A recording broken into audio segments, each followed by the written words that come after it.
Viejo sangre de toro, viejo marino anciano de las nieves, viejo de guerras, de enfermerías de heridas, viejo con piel de flor, viejo santo de tanto amor, viejo de juventud, niño de canas, viejo amadasantemente loco de amor siempre, viejo perro soldado, anciano de los trópicos, viejo hasta lo eterno, joven hasta el espacio azul de muerte, viejo, viejo cazador, matador, amador, amante, amante, amante, amante, puntual, exactamente amante, lento y certero, marino viejo, tempestad y bochorno sudor de manos, viejo Dios todos los días, de Dios, escribir, amar, beber, maldecir, beber tu propia sangre,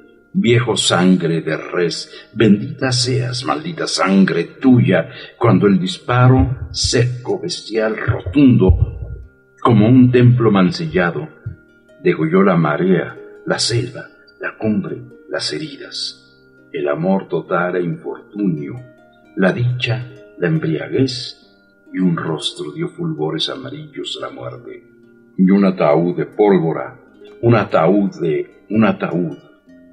y dos palabras. Pues así empezamos con nuestro programa de hoy, nada que ver con el tema que vamos a tratar, pero lo que pasa es que pues hace unos días fue Día Mundial de la Poesía, así que con esta poesía que acabamos de leer, le damos un abracísimo enorme a todos nuestros poetas, abrazamos a todas las poesías, esas de las que aprendemos a vivir, a experimentar, a sentir.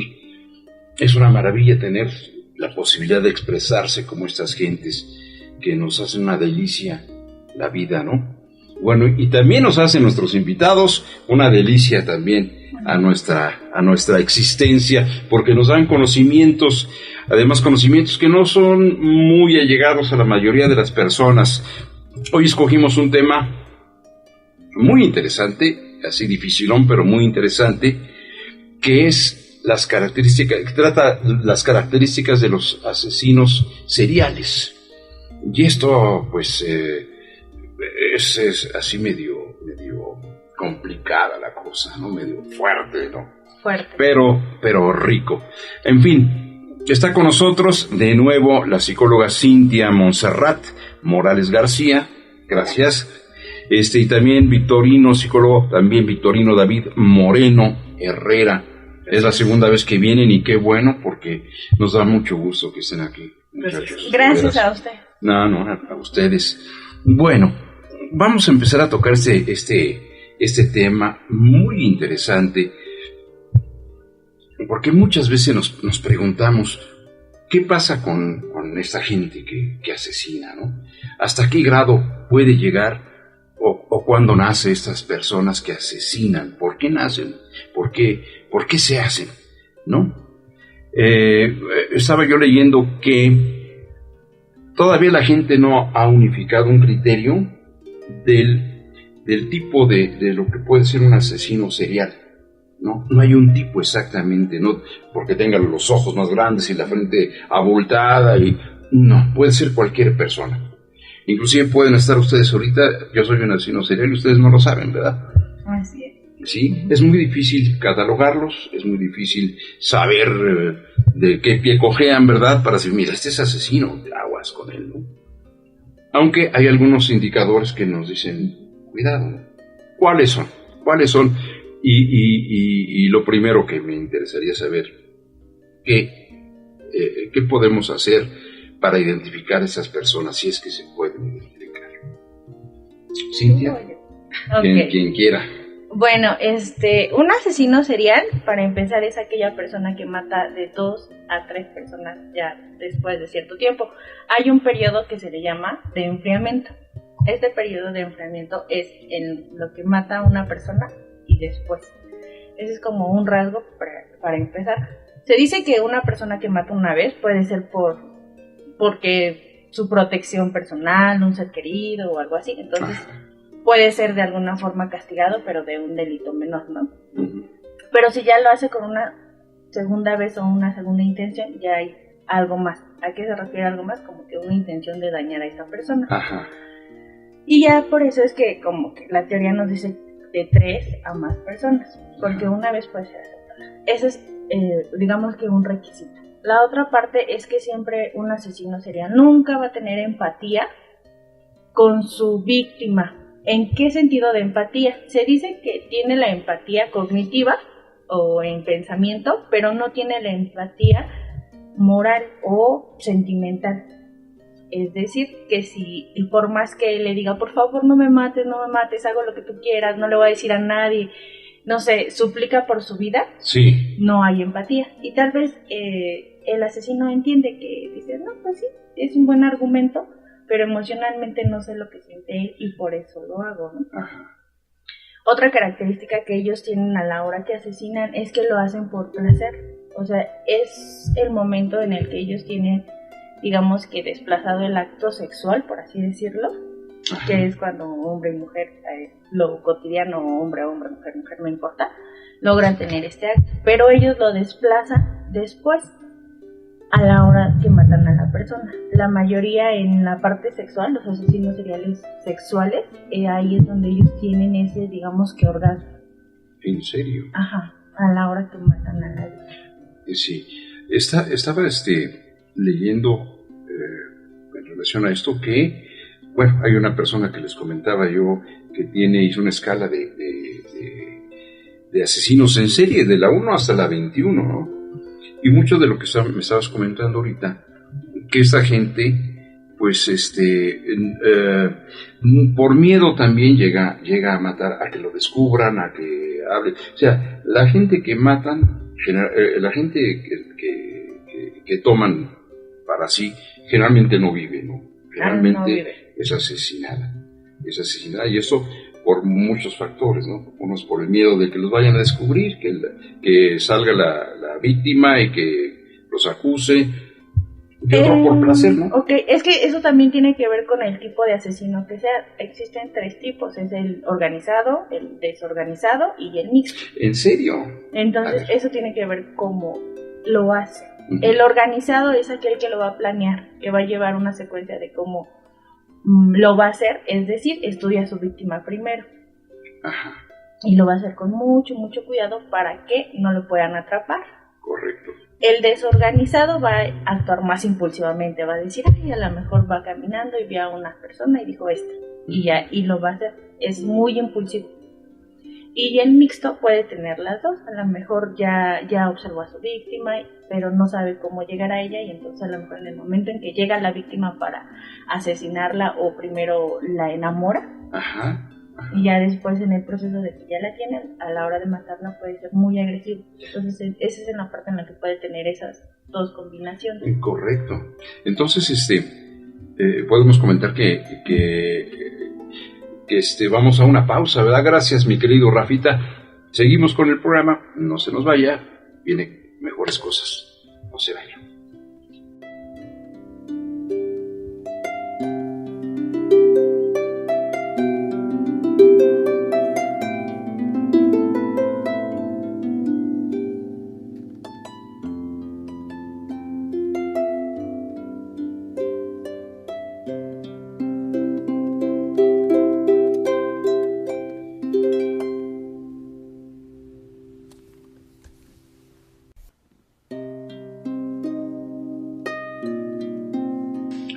Bueno, pues ya de regreso, señor psicólogo, tenemos una pregunta para usted. ¿Un niño puede llegar a ser un niño puede llegar a ser un asesino serial, pero ¿qué requiere un niño para poder llegar a esas instancias, no? Ok, hay una corriente que básicamente habla sobre eso, es el psicoanálisis. En la mayoría de los discursos de los asesinos siempre van a poner un discurso que pasó en su infancia. Hay un asesino de Estados Unidos, con apellido Sei, no recuerdo muy bien el nombre, que decía que él fue abusado sexualmente en la infancia. Ajá. Entonces el entrevistador le preguntó que si había matado niños. Dijo, sí, algunas ocasiones. Ujú. Pero en su discurso este asesino comentaba que lo había hecho para salvarlos a ellos, a los niños, puesto que había sufrido un abuso sexual durante su infancia. Era una manera de desquitarse con sus víctimas. Cabe destacar que este asesino no solo mataba niños, sino mujeres, chicas. Justamente hay su historia criminal empezó desde los 14 años, Caramba. que fue cuando empezó a moverle esta cuestión de querer asesinar por placer. Lo comentaba la maestra Monse, que les causaba placer. Esto está íntimamente ligado con nuestro sistema límbico. Ajá. El sistema límbico es el sistema que se encarga de las emociones, los sentimientos.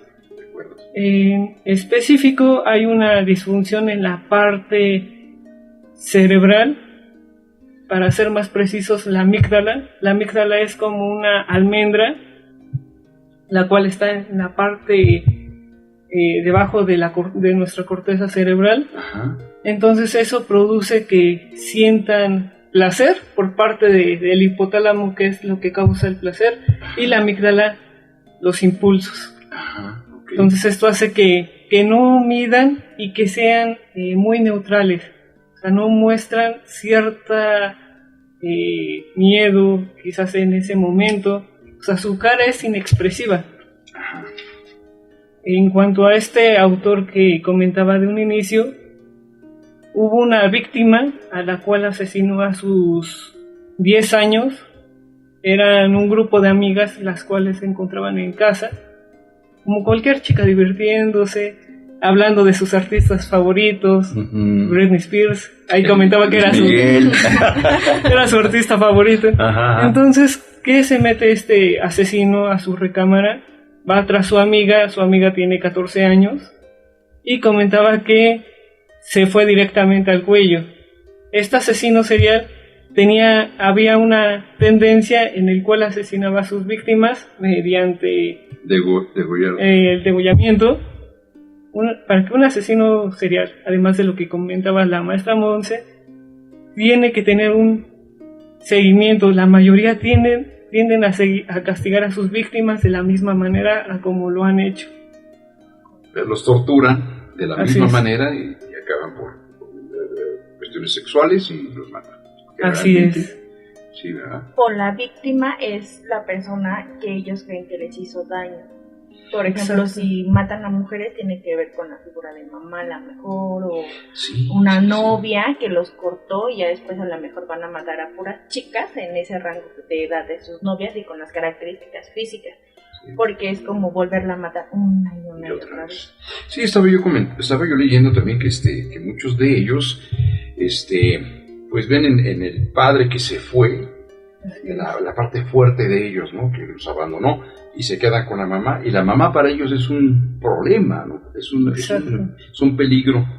Entonces pueden llegar a matar a la mamá o matar mujeres como estaba. Este caso que nos comentabas de la persona esta que mataba niños, no sé si fue del caso de la película de Yes, ¿no? O del payaso ese. Yes se llama el payaso ese que mataba a la gente de los niños. Sí, se llamaba Yes. Sí, es un caso de Estados Unidos. Sí, fue en Estados Unidos, y se pintaba de payaso, y en efecto mató como 30 y tantos niños, que era el payaso que iba a las fiestas, y en su misma fiesta mataba a los niños, ¿no? Y el niño del cumpleaños era el que... Es el mismo caso. Sí. Ahora, el carácter de estos tipos psicópatas, o psicópatas, no sé cómo se les llama, pueden ser muy afables. Ellos son muy atractivos, son agradables a la gente, o son gente, desde que los ves, son agresivos, malos, perversos. Porque yo sabía de muchos casos que convencían muy fácil a sus víctimas, y que es como el payaso, ¿no? Y que se los llevaban así, con la mano en la cintura, ¿no? Hay un caso en México de un asesino serial, solo se le han comprobado 2 casos, le decían el coqueto. ¿Sí lo conocen? Bueno, ese caso de ese asesino serial mexicano, físicamente era alto, era atractivo, por decirlo así, pero digamos que ese tipo de asesino serial, ese era su perfil. No todos los perfiles tienden a decir, porque ya está así guapísimo, ya es asesino. No, pero en él era algo favorable para atraer a sus víctimas. Trabajaba en la Roma, en bares, y de ahí era como atraía a sus víctimas. Ya después se fue a Guatemala y ahí fue donde lo atraparon y lo regresaron a México para la condena, pero él sí tenía las características físicas muy de bien. atractivo. Ajá, o sea, tú lo veías y dices, y por eso el nombre, el coqueto. Muy bien. También estaba yo leyendo que el lóbulo frontal de mayor tamaño es déjame ponerme lento porque Sí, no veo bien, me estoy haciendo el valiente, ¿no? Dice el lóbulo frontal de mayor tamaño, por ello es más funcional, que le confiere mayor agresividad y menor empatía que la media. Dicen que la neuroquímica del asesino en serie tiene niveles altos de magnesio, hierro y cobre que provoca la disminución de la dopamina y la serotonina, que son sustancias relajantes de los niveles de testosterona. O sea que cuando hay exceso de testosterona es cuando puede suceder este tipo de cosas, ¿no? Entonces, pues qué complicado, ¿no? Qué complicado el poder analizar a un... Sí. Eso es, por ejemplo, lo que acaba de mencionar usted sería como la parte biológica de un asesino serial, son como las características. Existen otras que son las psicológicas, las sociales, porque como no hay un patrón que diga, este manual dice que si cubres esto, ya eres un asesino, pero a lo mejor si cubres con ciertos criterios o características, sí lo eres. Entonces se divide en esas partes, en la parte biológica, en la parte física, en la parte psicológica, incluso cultural. Claro. Puede entrar. ¿Podría haber un asesino en serie en cada uno de nosotros? ¿Se podría dar el caso? Puede ser que sí. Sí. Es una persona con este tipo de lo que estamos hablando de asesinos en serie, son personas muy seductoras. Puede que jamás lo podamos notar. Tal es el caso como el de Jack el Destripador.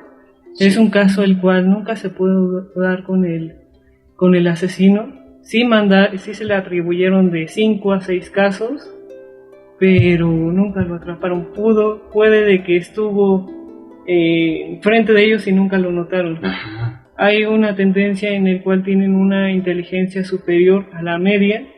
Usualmente en México es de 90 a 110. ¿Ah, sí? Hay una tendencia.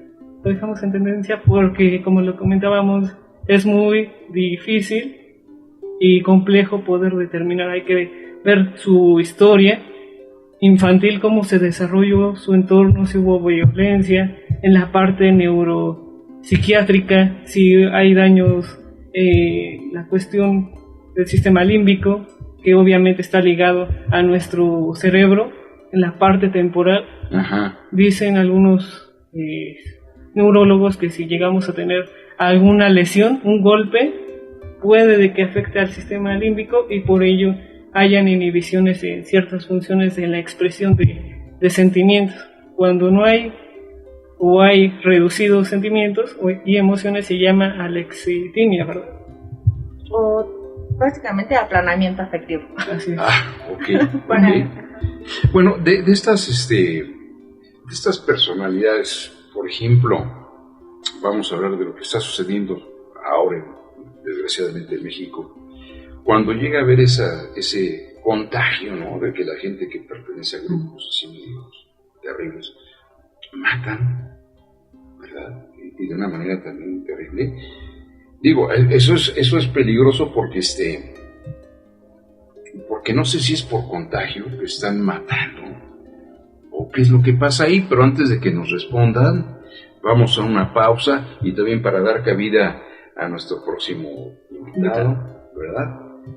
y nos vamos, regresamos, amigos, no se nos vayan.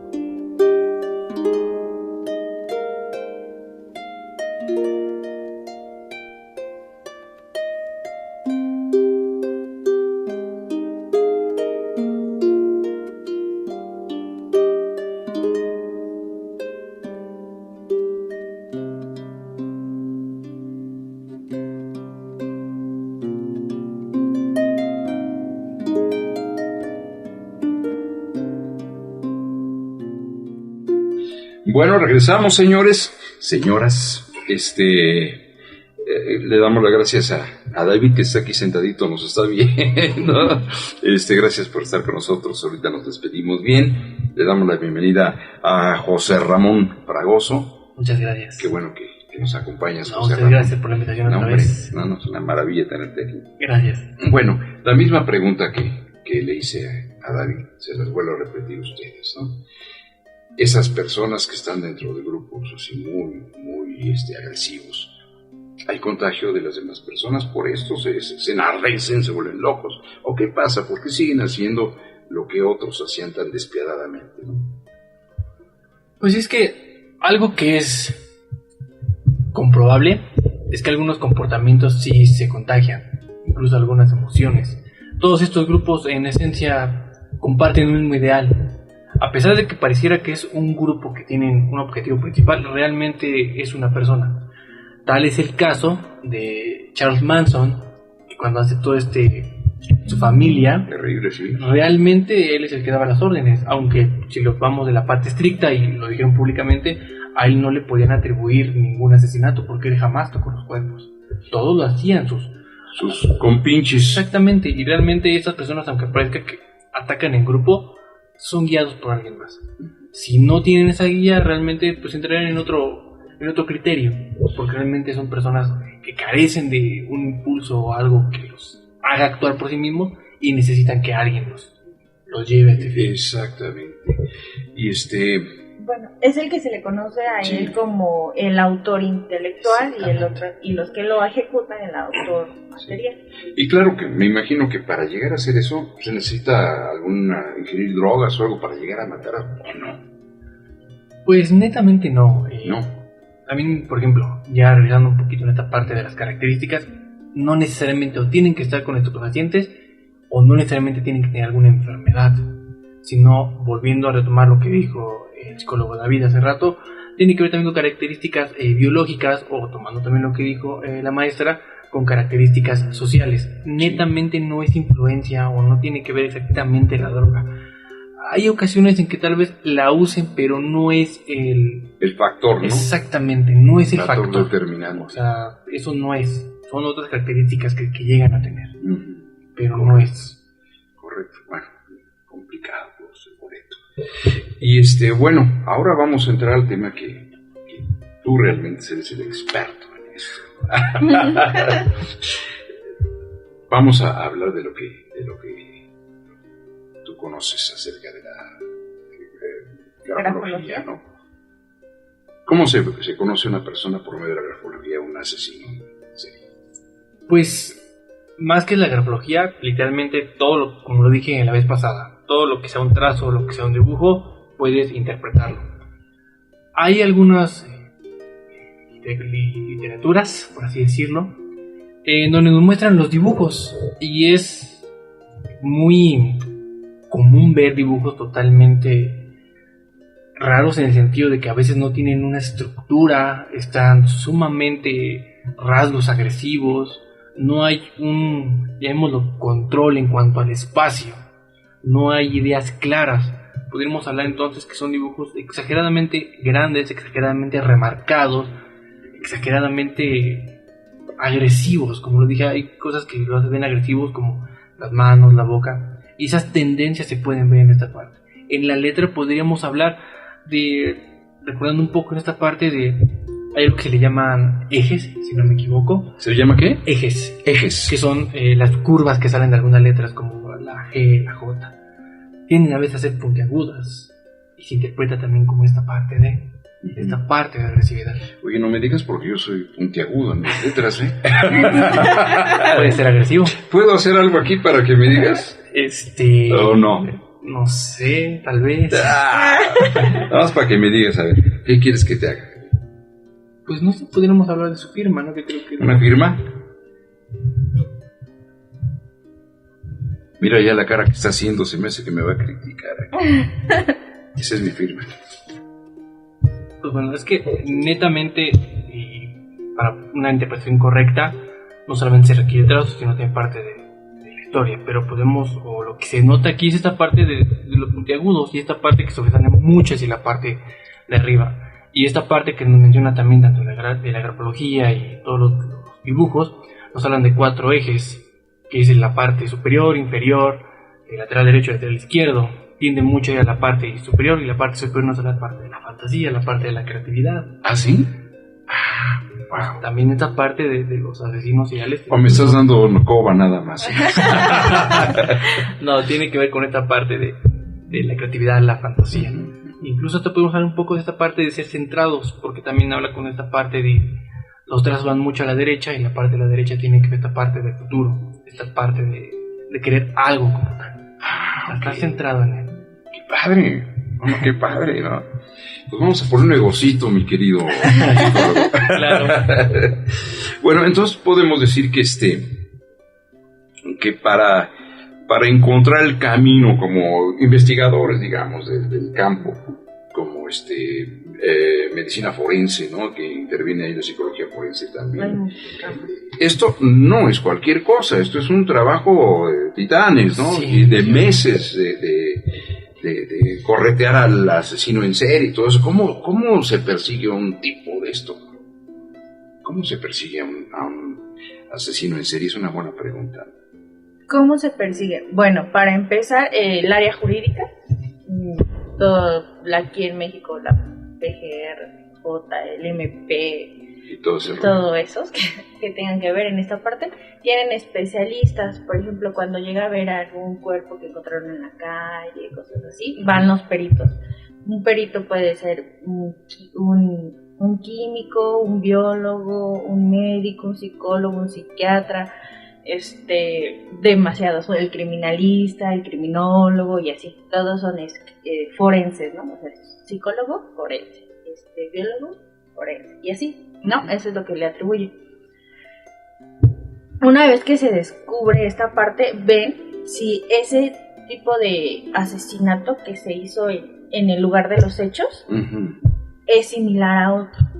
Y entonces cuando ven que ya hay como 2 conexiones o 3 con los mismos rasgos y características, entonces ya es cuando hay una conexión y dicen, no, esto ya no es normal, hay un asesino con estas mismas características. ¿Por qué? Porque las víctimas ya fueron así. Claro. También otra de las características es que entre ellos se queda en la información. Hasta donde yo sé, no se puede compartir, por ejemplo, la información de la PGR con la PGJ.